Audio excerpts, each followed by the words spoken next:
Gold trusted gold buyers మీరు తాకట్టు పెట్టిన బంగారాన్ని విడిపించి ఈ రోజు ఉన్న మార్కెట్ ధరకు కొనబడను. నమస్కారం, వెల్కమ్ టు ఐ డ్రీమ్. ధర్మ మార్గం విత్ విజిత కార్యక్రమానికి స్వాగతం. నేను మీ విజిత.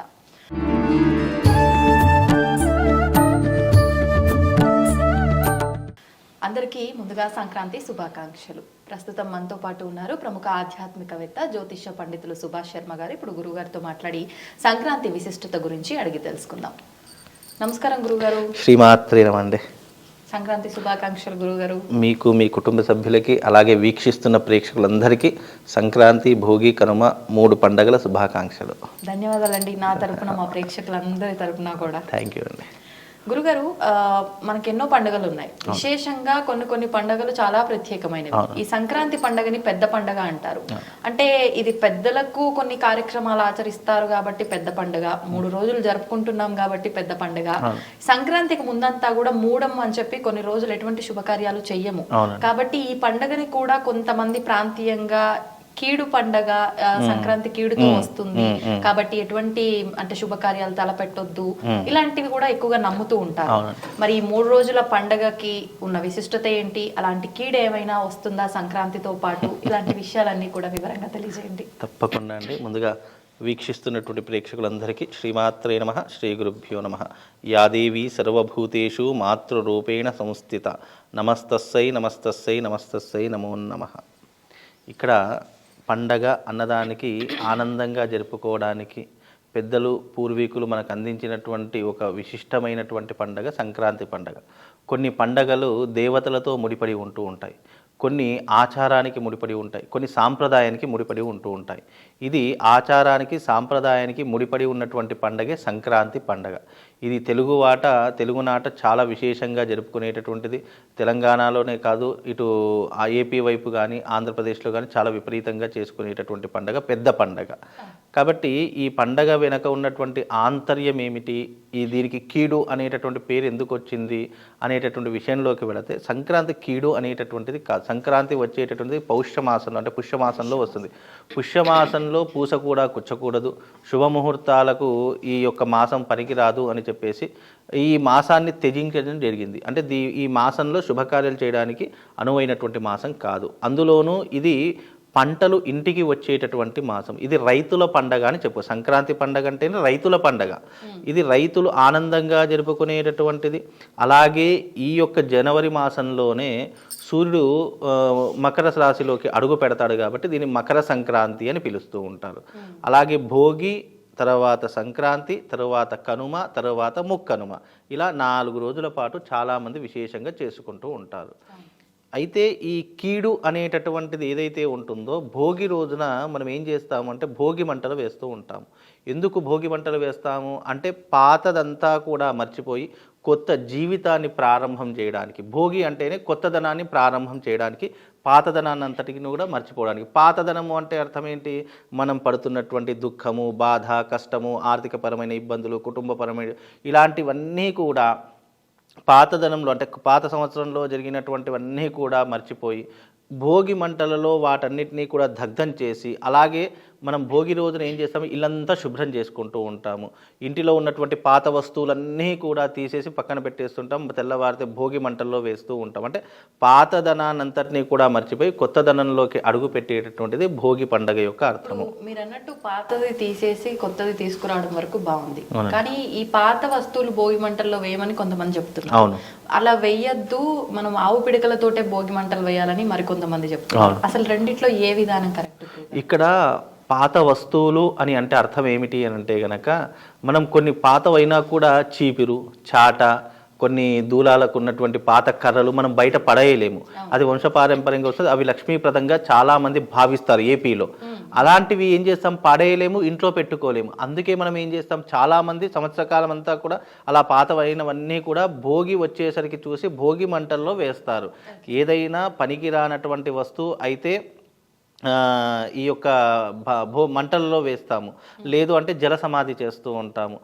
ఏదైతే మనిషి కూడా మరణించిన తర్వాత ఎందుకు కాల్చివేస్తారంటే ఈ శరీరం పనికిరాదు ఇక, మళ్ళీ కొత్త శరీరాన్ని ధరించవలసిందే. అలాగే భోగి మంటల్లో వేసే ప్రతి పాత వస్తువు కూడా మళ్ళీ తిరిగి పనికిరాదు కాబట్టి దాన్ని ఏదైతే బూడిదగా మారుస్తామో అది గాలిలో నీటిలో కలిసిపోయేటటువంటి వాయువుగా మారిపోతుంది. అంటే పాతదనమంతా మర్చిపోతాము. అలాగే భోగి రోజున చేసేటటువంటి భోగి పండుగలో ప్రత్యేకంగా చిన్న పిల్లలకు కొత్త బట్టలు వేసి రేగి పళ్ళు పోస్తూ ఉంటాం. తలపై నుంచి ఒక మానుక తీసుకొని దాంట్లో రేగిపళ్ళు, చెరుకు గడలు, తర్వాత మామిడికాయ, ఇది మన జామకాయలు, ఇలాంటివి కొన్ని ప్రత్యేకమైన జామకాయలు కూడా పోస్తూ ఉంటారు.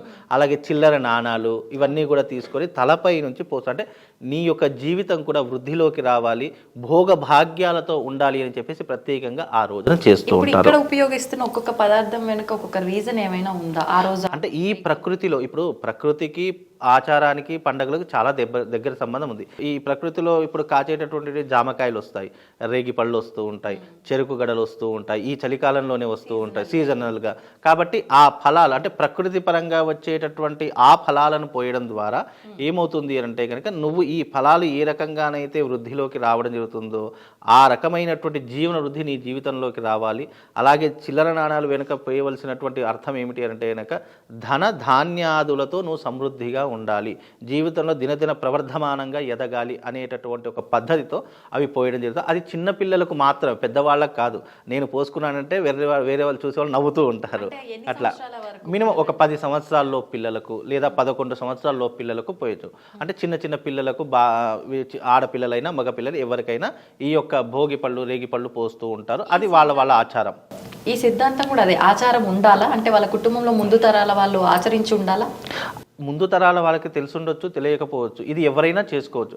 ఏది ఆచరిస్తే అదే ఆచారం అవుతుంది. ఈ తరం మనం చేసామనుకోండి తర్వాత తరం వాళ్ళు చేస్తూ ఉంటారు. అంటే తెలియకపోవచ్చు, తెలిసి వాళ్ళు ఆచరించే పద్ధతి తెలియకపోవచ్చు. కాబట్టి తెలిసిన వాళ్ళు ఇప్పటికీ ఆచరిస్తారు, తెలియని వాళ్ళు ఇక నుంచైనా వాళ్ళ పిల్లలు వృద్ధిలోకి రావాలని చేసేటటువంటి ఒక మంచి పరమార్థమే తప్ప దాంట్లో చెడేం లేదు. కాబట్టి ఎవరైనా ఆచరించవచ్చు, దాంట్లో పెద్ద ఇబ్బంది ఏం లేదు. సంక్రాంతి, మకర సంక్రాంతి అంటే అర్థం ఏమిటి అని అంటే కనుక సంక్రాంతి పండగ అంటే మనం ఆషాఢ మాసంలో నాట్లు వేస్తాము. సంక్రాంతి పండగ జనవరి మాసం వచ్చిందంటే ఆ పంటలన్నీ ఇంటికి వచ్చేటటువంటి సమయము. ఆ సమయంలో పంటలు ఇంటికి వస్తాయి కాబట్టి మనము ఆ రోజున చక్కగా మనకు ధనధాన్యాదులు సమృద్ధిగా ఉంటాయి.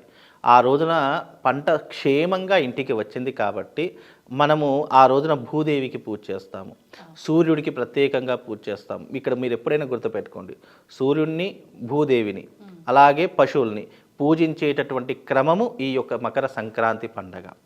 ఇప్పుడు మన సనాతన ధర్మంలో పశుపక్షాదులను పూజించే ఆచారం కేవలం మన ధర్మంలో, మన శాస్త్రంలో మాత్రమే ఉంది. భోగి రోజున పాత వస్తువులన్నీ భోగి మంటల్లో వేస్తారు. సంక్రాంతి రోజున సూర్యుడు మకర రాశిలోకి రావడం ఒక ఎత్తు, అలాగే సంక్రాంతి రోజున పంటలన్నీ ఇంటికి వస్తాయి, ఆనందంగా జరుపుకునేటటువంటి పండగ ఒక ఎత్తు. కనుమ రోజున పశువులను పూజించేటటువంటి ధర్మం ఒక ఎత్తు. ఈ రకంగా 3 రోజుల యొక్క వ్యవధి ఈ యొక్క మకర సంక్రాంతి. మీరన్నట్టుగా ఈ సూర్య ఆరాధన, భూమాత ఆరాధన ఆ రోజున ఏ రకంగా చేయాలండి? మనం మామూలుగా చేయడం, ప్రత్యేకంగా చేయడం ఏం లేదు. మనకు సంక్రాంతి వచ్చిందంటే భూమి అంతా కూడా శుద్ధి చేస్తూ ఉంటారు. అంటే ఆవు పేడతో, ఆవు మూత్రంతో అలికి ముగ్గులు వేసి రంగవలతో గొబ్బెమ్మలు పెట్టి ఆ రోజున అలా చేసామంటే భూమి పూజ అయిపోయినట్టే. సెకండ్ది ఏంటి అంటే సూర్య ఆరాధన, సూర్య ఉపాసన.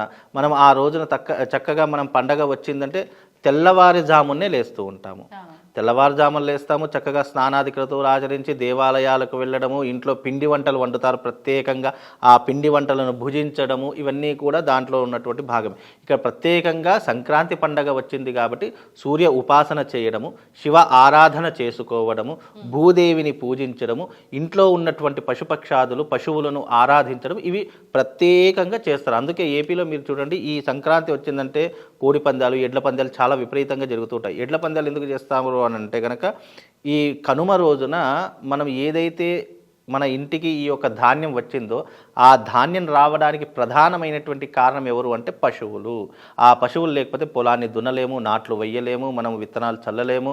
కాబట్టి మా ఇంటికి పంట రావడానికి కూడా మీ పశువుల యొక్క కారణం ఒకటి ఉంది. కాబట్టి దానికి ప్రత్యేకంగా కనుమ రోజున దాని కొమ్ములకు చక్కగా రంగులు వేసేసి దానికి చక్కగా పూజాది క్రతువులు, ఆవులు, ఎడ్లు, ఇలాంటివన్నీ కూడా అంటే పొలం దున్నడానికి ఏదైతే వాళ్ళకి సహకరించిందో వాటన్నిటిని కూడా పూజ చేస్తుంటారు. నాగలిని కూడా పూజ చేసేటటువంటి సాంప్రదాయము ఈ కనుమ రోజున ఏర్పడుతూ ఉంటుంది.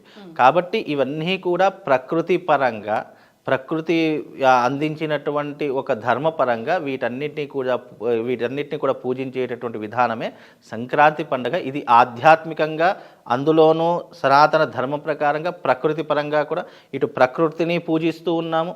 సనాతన ధర్మంలో సూర్యుడు మకర రాశిలోకి అడుగు పెడుతున్నాడు కాబట్టి సూర్య ఉపాసన చేస్తూ ఉన్నాము.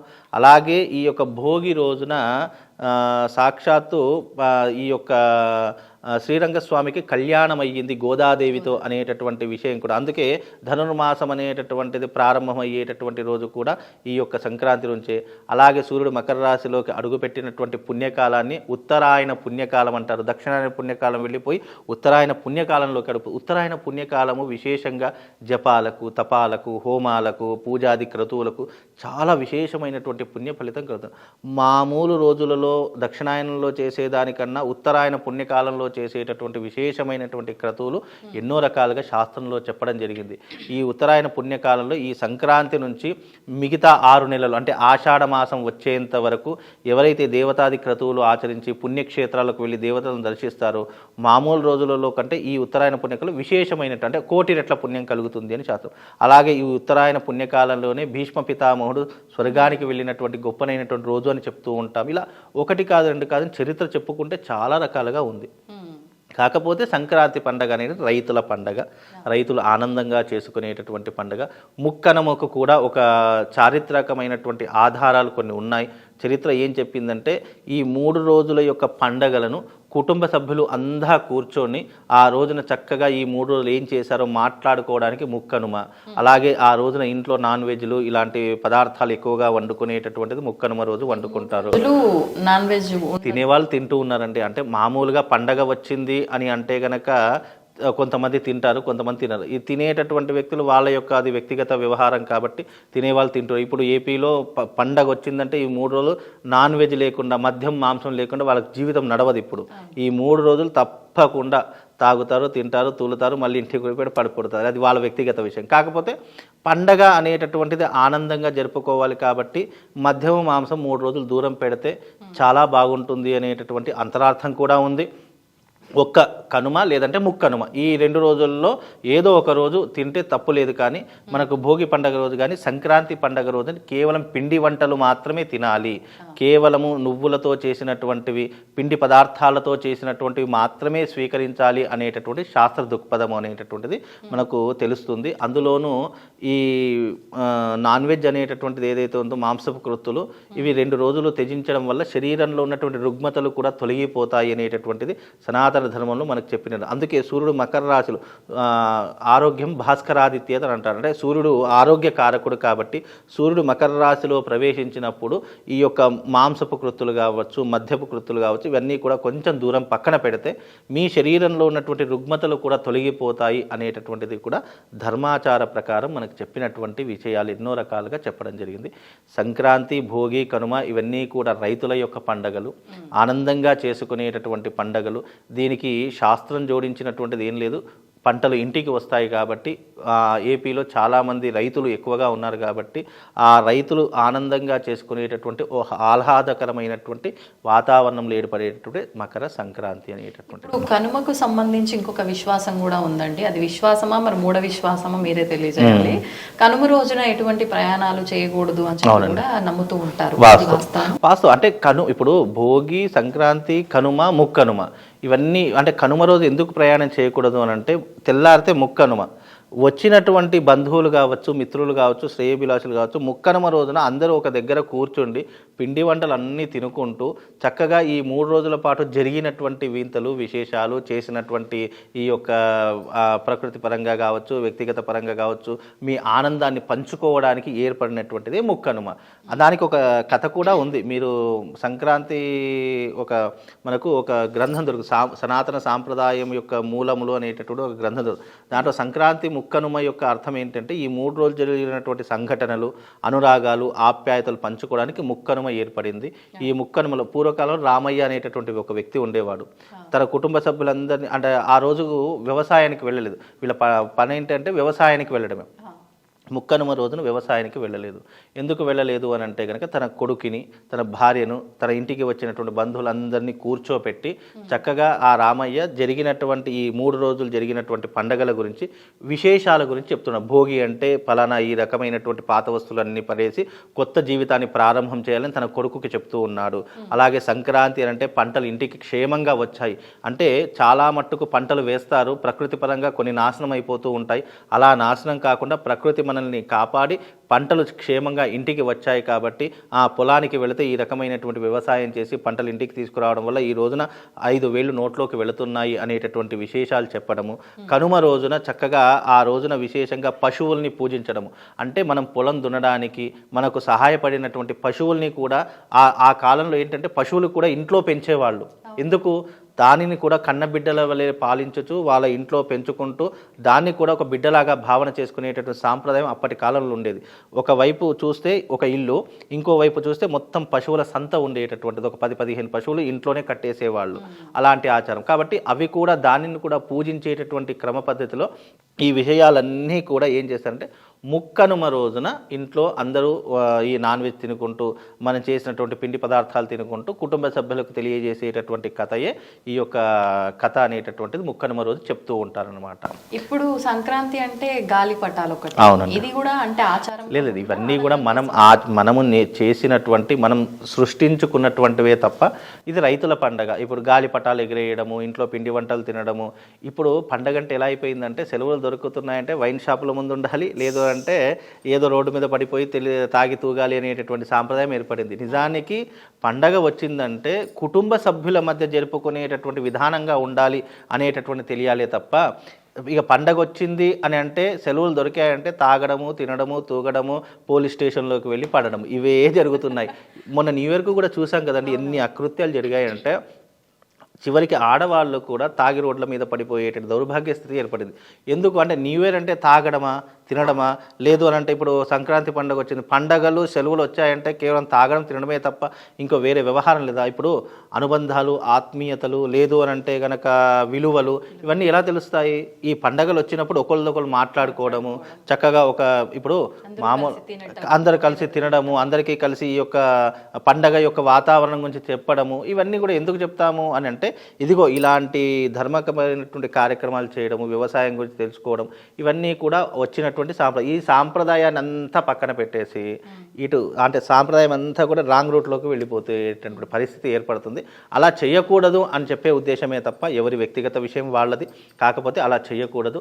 సనాతన సాంప్రదాయం సంక్రాంతి కంటూ ఒక ప్రత్యేకమైనటువంటి విధానాలు ఉన్నాయి, దాన్ని ఆచరించాలి. బ్రహ్మ ముహూర్తంలో లేవాలి, చక్కగా స్నానాది క్రతువులు ఆచరించాలి, చక్కగా పిండి వంటలతో అందరినీ కూడా వచ్చినటువంటి బంధుమిత్రులు అందరికీ కూడా చక్కగా వండి పెట్టడం అనేటువంటి ఆచారం వచ్చింది. అలాగే ఈ సంక్రాంతి, కనుమ, భోగి రోజున విశేషంగా దేవతా అర్చనలు చేసుకోవడం చాలా విశేషమైనటువంటిదండి. ఎందుకంటే ఈ సంవత్సరం అంతా హ్యాపీగా ఉండాలి, సంతోషంగా ఉండాలి అని అంటే కనుక తప్పకుండా ఆ రోజున పంటలు రావడానికి మనకు ఎప్పుడైనా గుర్తుపెట్టుకోండి, సూర్యుడు లేకపోతే పంట పండదు, భూమి లేకపోతే పంట పండదు, అలాగే పశు సంపద లేకుంటే పంట పండదు. ఈ మూడిటిని ఆధారంగా చేసుకునేటటువంటి పండగే సంక్రాంతి పండగ తప్ప అందులో గొప్ప విశేషం అంటూ లేదంటే ఏదో దేవతల పూజలు చేసుకోవాలి, లేదు అని అంటే కనుక ఇది చేయకపోతే ఏదో కీడు అని అన్నారు, ఆ కీడు ఏదో వస్తుంది అనేటటువంటి కీడు అన్నదానికి అర్థం ఏంటి అని అంటే కనుక ఈ పాతదనాన్ని అంతటినీ కూడా వదిలేసి కొత్త జీవితంలోకి అడుగు పెట్టడమే మన యొక్క కొత్తదనానికి వేరు. కీడు అనేది ఏంటి? మనకు గతంలో జరిగినటువంటి ఏదైతే ఇబ్బందికరమైనటువంటి విషయాలు ఉన్నాయో వాటన్నిటి ఆ కీడుని వదిలేయడమే దాని యొక్క ఉద్దేశం తప్ప ఒక కొడుకున్న వాళ్ళు గాజులు ఇవ్వాలి, నోములు నోచుకోవాలి, లేదు అంటే మీకేదో అరిష్టం వస్తుంది, సంక్రాంతి అంటేనే అరిష్టము అనేటటువంటి భయభ్రాంతుల్లో చాలామంది పడేశారు. అది నమ్మేటటువంటి విషయం కాదు. శాస్త్రంలో కూడా అలాంటి కీడు అనేటటువంటిదే లేదండి. ఇది గుర్తుపెట్టుకోండి. ఎవరికైనా సంక్రాంతి పండగ ఆనందంగా జరుపుకునేటటువంటి పండగ తప్ప ఏదో దానం ఇవ్వాలి. ఏం దానం ఇవ్వాలి? నువ్వులు దానం ఇవ్వాలి, లేదు అంటే వస్త్రదానం చేయాలి, లేదా 10 మంది బ్రాహ్మణులకు భోజనం పెట్టేటటువంటి ప్రయత్నం చేసుకోవాలి. ఎందుకు? పంటలు ఇంటికి వస్తాయి, ధనధాన్యాలు సమృద్ధిగా ఉంటాయి కాబట్టి నువ్వు ఎంత పెడితే నీ జీవితం అంత వృద్ధిలోకి వస్తుంది. దానం ఎప్పటికైనా ధర్మాన్ని పెంచుతుంది, నీ యొక్క వృద్ధిని పెంచుతుంది. నువ్వు దానం చేసే కొద్దీ నీ జీవితంలో వృద్ధిలోకి వస్తావు. అందుకే దానం ఎందుకు చేయమంటారు అని అంటే, ఒక్కడికి దానం చేసినా నువ్వు 100 మందికి దానం చేసిన పుణ్య ఫలితం నీ ఖాతాలో జమ అవుతుంది. మన దగ్గర 10 రూపాయలు ఉన్నాయనుకోండి, మన అవసరాలకు ఉంచుకొని మిగతా ₹1 అయినా, ఇప్పుడు నువ్వు ఒక 10 రూపాయలు సంపాదించి ₹1 దానం చేస్తే తప్పేం లేదు.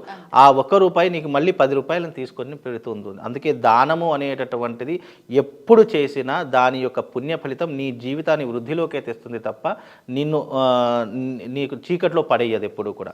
కాబట్టి ఇలాంటి విషయాలన్నీ గుర్తుపెట్టుకోవాలి. ఈ సంక్రాంతి, కనుమ, భోగి అందరూ ఆనందంగా జరుపుకుంటే ఎలాంటి కీడులు లేవు, ఎలాంటి అపశకునాలు లేవు, ఎలాంటి ఇబ్బందులు కూడా లేవు. ఎవరైనా చెప్పినా కూడా అవి నమ్మకండి. ఇంకో చిన్న విషయం అండి, మిగతా ఏ పండుగలైనా ఈసారి ఈ పండుగ ఏ రోజున వస్తుంది అని అంటే ఒక క్వశ్చన్ మార్క్ క్యాలెండర్ చూసేవారు. కానీ సంక్రాంతి విషయం వచ్చేసరికి అస్సలు ఆ ప్రశ్నే లేదు. ఖచ్చితంగా 13, 14, 15. ఎందుకని అలా డేట్లు మారకుండా? అంటే మనకు అధిక మాసాలని, హెచ్చులు తగ్గులు ఎన్నో వస్తాయి. ఎన్ని వచ్చినా కూడా అయితే ఇక్కడ డేట్లు ఇప్పుడు ప్రతి సంవత్సరం మనకు సంక్రాంతి పాటు 14 అన్నా 15 అన్నా వస్తుంది. కానీ ఈసారి 15వ తారీఖు వచ్చింది, 13వ తారీఖు భోగి వస్తుంది, 14వ తారీఖు సంక్రాంతి వస్తుంది, 15వ తారీఖు కనుమ వస్తుంది. కానీ ఈ రోజు ఒక్కరోజు వెనక ముందు జరిగింది. ఎందుకు అని అంటే గనక మనకు 14వ తారీఖు రోజున భోగి, 15వ తారీఖు రోజున సంక్రాంతి, 16వ తారీఖు రోజున కనుమ. అధిక మాసం రావడం చేత పండుగలన్నీ కూడా వెనకకు ముందుకు జరుగుతాయి. కానీ సంక్రాంతి పండుగ అనేటది ఎప్పటికైనా ఈ 3 రోజుల్లోనే దాగి ఉంటుంది. ఎందుకంటే సూర్యుడు మకర రాశిలో ఎప్పుడైతే ప్రవేశిస్తాడో అదే మనకు సంక్రాంతి. దాన్నే సంక్రమణను బట్టే ఆధారంగా చేసుకుని మనకు సంక్రాంతి ఉంటుందే తప్ప మనకు ఏది ఏమైనా పండుగలు మారుతాయి లేదంటే డేట్లు మారుతాయి తప్ప మకర సంక్రాంతి అయితే 14, 15 ఈ 2 రోజుల్లోనే సూర్యుడు మకర రాశిలోకి ప్రవేశిస్తాడు. కాబట్టి అందుకే దీన్ని మకర రాశిలోకి ప్రవేశిస్తారు కదా, మకర సంక్రాంతి అని పిలుస్తారు. అంతే తప్ప దీనికి పెద్ద విశేషం అంటే ఏం లేదండి. ధన్యవాదాలండి. శ్రీమాత.